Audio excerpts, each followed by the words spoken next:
창세기 45장 16절에서 28절 말씀입니다.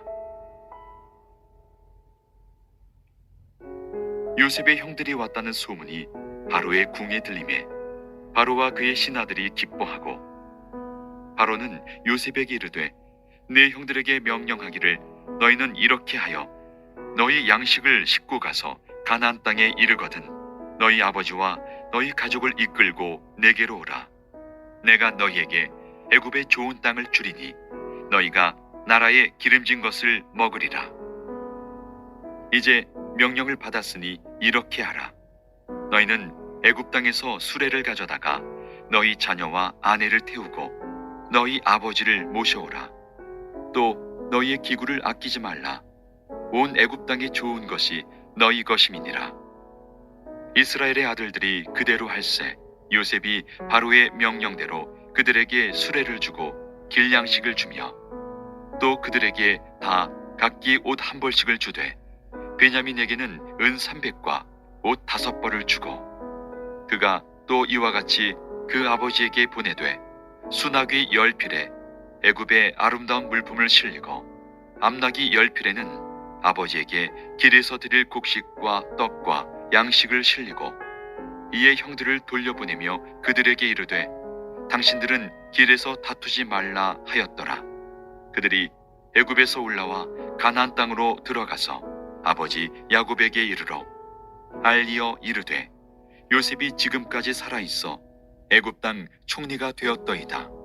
야곱이 그들의 말을 믿지 못하여 어리둥절하더니 그들이 또 요셉이 자기들에게 부탁한 모든 말로 그에게 말하매 그들의 아버지 야곱은 요셉이 자기를 태우려고 보낸 수레를 보고서야 기온이 소생한지라.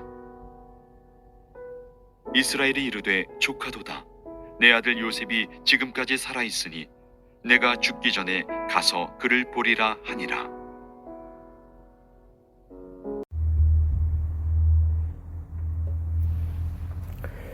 야곱이 많은 복을 받았었습니다. 일단 몇 가지를 추려보면요. 가족이 많았습니다. 대가족이었습니다. 자녀들을 많이 얻었다는 것입니다. 이것은 구약에도 나오지만은 많은 하나님의 축복을 받았다는 의미가 됩니다. 또 부자였습니다. 부의 축복도 받았던 것이에요. 생각을 해봅니다. 가뭄이 났으면 모두가 생활하기가 힘든데 가뭄 때 양식을 그냥 돈을 툭툭 주면서 그냥 샀던 것입니다. 돈이 많았던 것입니다. 남들 못지않게 있을 것은 다 있었던 것입니다. 그러면은 행복해야죠. 그렇죠? 뭐 다 가졌는데 그러면은 행복해야 되는데 야곱이 행복하지가 않았습니다. 자꾸 슬픔을 이야기하고요. 자꾸 죽을 것이다 라고, 수월에 내려갈 것이다, 죽을 것이다 라고서 말을 합니다. 아마 우리가 야곱의 얼굴을 볼 수 있었다면은 이것을 보지 않았을까. 얼굴이 있는데 뭐 잘 먹고 다 그러고 있으니까 뭐 얼굴도 기름지고 옷도 잘 입고 그랬는데 얼굴에서 웃음기가 사라지지 않았었을까. 그렇게 생각을 해봅니다. 많은 것을 가졌는데 그의 얼굴이 그냥 무표정인 것이에요. 웃음이 없어요. 무표정입니다. 그의 마음에서 기쁨이 사라진 지가 오래됐던 것입니다. 그런데 오늘 하나님의 말씀을 보다 보니까 하나님께서 그런 야곱의 마음에 기쁨을 소생시켜 주시는 바로 그러한 내용의 것을 보게 되는데요. 오늘 말씀을 보도록 하겠습니다. 16절을 가기로 원하는데요. 16절을 가니까 이런 말씀이 있습니다. 요셉의 형들이 왔다는 소문이 바로의 궁에 들리매. 소문이 어떻게 났을까요? 아마 이렇게 났겠죠. 요셉이 같이 있을 때 같이 있었던 그 시중 들고 있었던 애굽인들 다 나가라고 그랬잖아요. 나가라고 했는데 이 종들이 나가가지고 아마 문에다가 귀를 기울이고 있었던 것 같아요. 아니 갑자기 방 안에서 우는 소리가 막 나는데 통곡을 하는 소리가 나고 서로가 우는 소리. 이거 서로 싸우나 했더니 싸우는 건 아니에요. 가만히 듣다 보니까 무슨 일인가 해서 가만히 듣다 보니까 요셉과 형제들이 나눈 이야기를 아마 이 사람들이 다 들었던 것 같습니다. 그래서 이 사람들이 밖에 나가가지고 글쎄 요셉의 형제들이 나타났습니다 하면서 그런 이야기를 전했던 것 같습니다. 좋은 소식은 서로 전하고 나누는 것이 좋다고 합니다. 나쁜 소식은 전하지 않는 게 좋죠. 근데 어떻게 보면 나쁜 소식이 빨리 전해지는 것 같아요. 근데 이런 좋은 소식은 나누는 것이 좋습니다. 이 소식을 바로 왕까지 듣게 되는데요. 16절 보니까 소식을 들은 바로가 무척이나 기뻐했다는 것이 기록에 남아 있습니다. 이유가 이렇습니다. 바로에게는 요셉이 애굽을 구한 구세주나 같기 때문에 바로에게 요셉에게 이런 경사스러운 일이 났다고 하니까 바로가 무척이나 기뻐했던 것입니다. 그래서 그 형제들을 잘 대해주기를 원했는데요. 본인에게 또 애굽에게 요셉은 무척이나 중요한 사람이기 때문에 그 요셉의 체면을 위해서라도 잘 대해주기를 원했고, 또 이렇게 함으로써 요셉에게 고마움을 표시하는 그러한 마음이 담겨져 있었던 것입니다.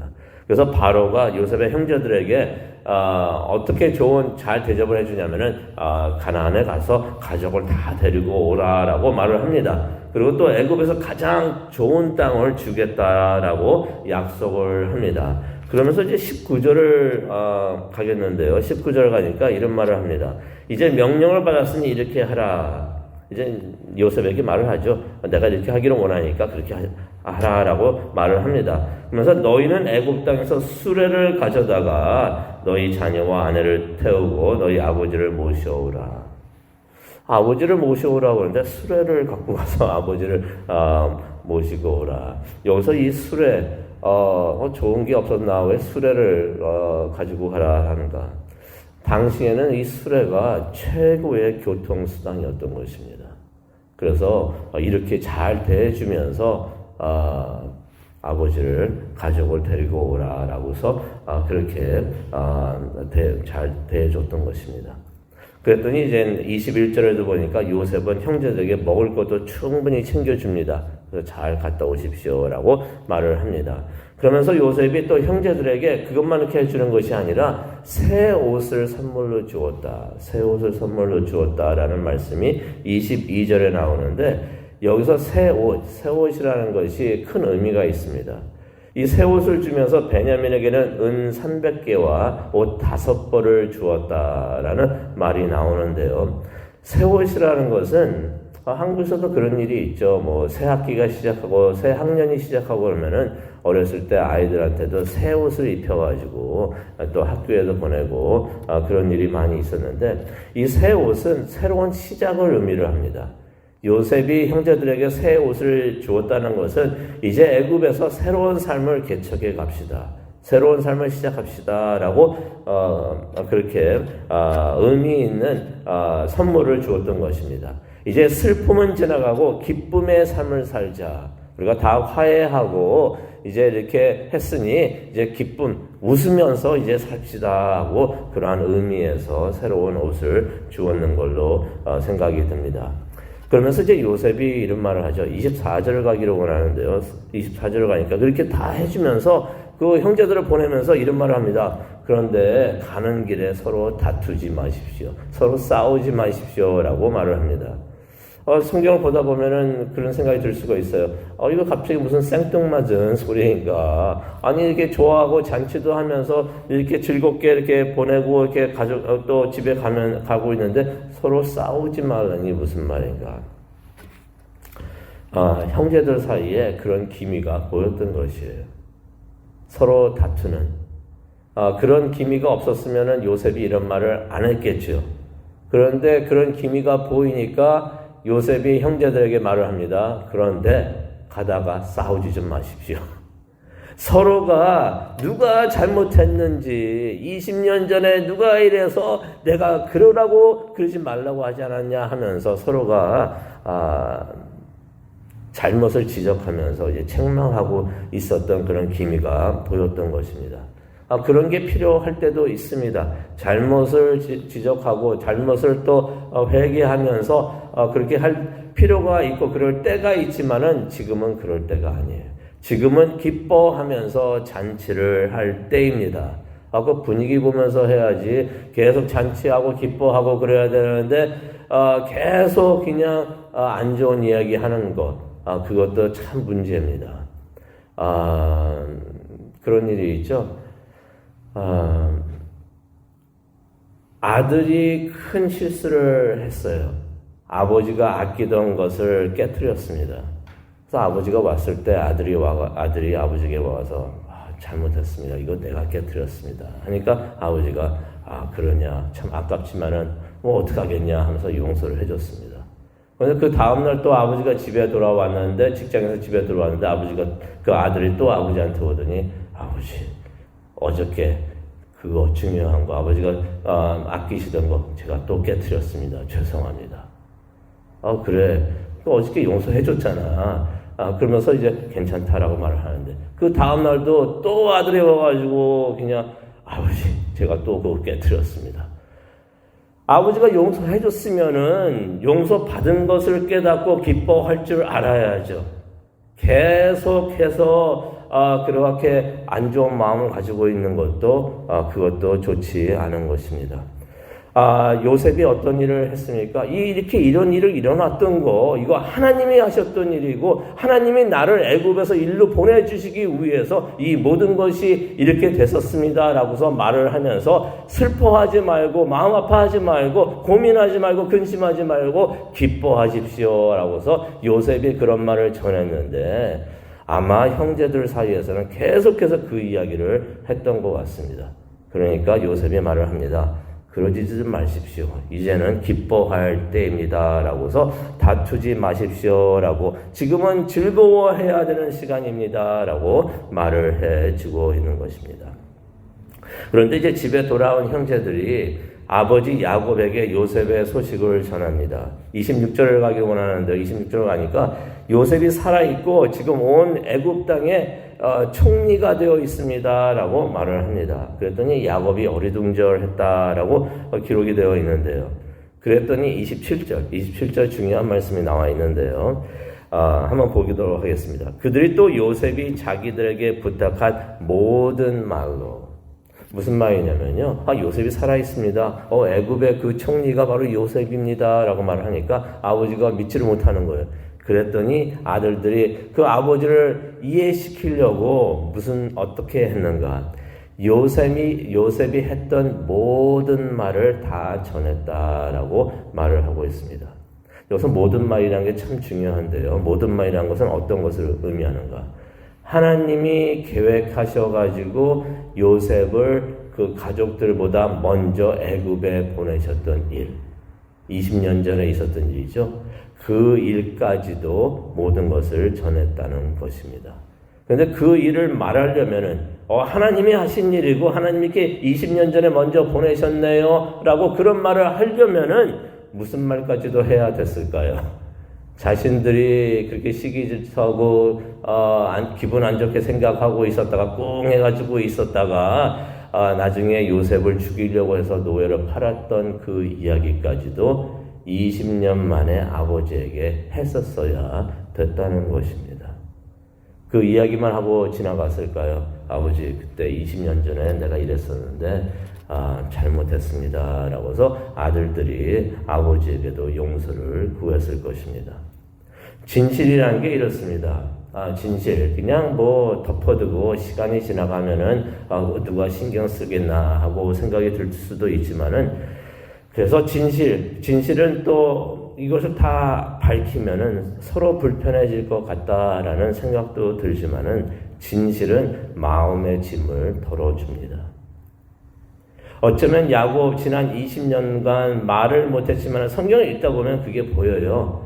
야곱이 아들들을 그렇게 미워했던 것 중에 하나 이유가 아들들을 의심했던 거예요. 20년 전에 요셉이 사라졌는데 아무리 봐도 쟤네들을 보고 있으니까 뭔가가 좀 그냥 의심이 가는 부분이 많이 있어가지고 말을 못했지만 의심하고 있었는데 이제 서로 모든 것을 털어놓습니다. 또 아들들이 그 얘기하면서 아버지가 이렇게 우리를 편애하시고 차별을 두셔서 이렇게 했습니다 라고 그런 말도 했겠죠. 모든 것을 털어놓으니까 서로 이렇게 털어놓으면서 진실을 말하고 서로 용서하고 서로 용납하지 않았는가 그렇게 생각이 듭니다. 27절을 보니까 중요한 말씀이 또 나오는데요. 이런 일이 있은 다음에 맨 뒤에 보니까 야곱의 기운이 소생하였다라는 말씀이 나오는데 그 기운이 소생했다는 말은 원본에 보게 되면은 야곱의 영이 소생이 되었다라는 말이 나옵니다. 무슨 말이냐면요, 기운을 잃고서 항상 슬퍼하고 얼굴이 무표정이었던 야곱의 얼굴에 웃음기가 돌아왔다는 것입니다. 기쁨을 되찾았다는 것입니다. 기뻐도 기쁜 게 아니었고 돈이 많이 있어도 행복해하지 않았는데 이제 그 야곱의 얼굴에 웃음이 돌아왔다는 것이에요.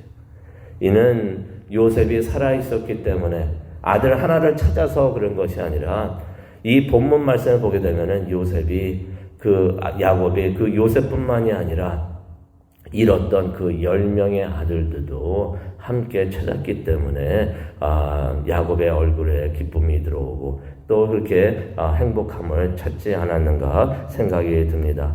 오늘 말씀을 생각을 하면서 우리 기도하는 시간을 갖기를 원하는데요. 이러한 축복이 우리 모두에도 있기를 원합니다.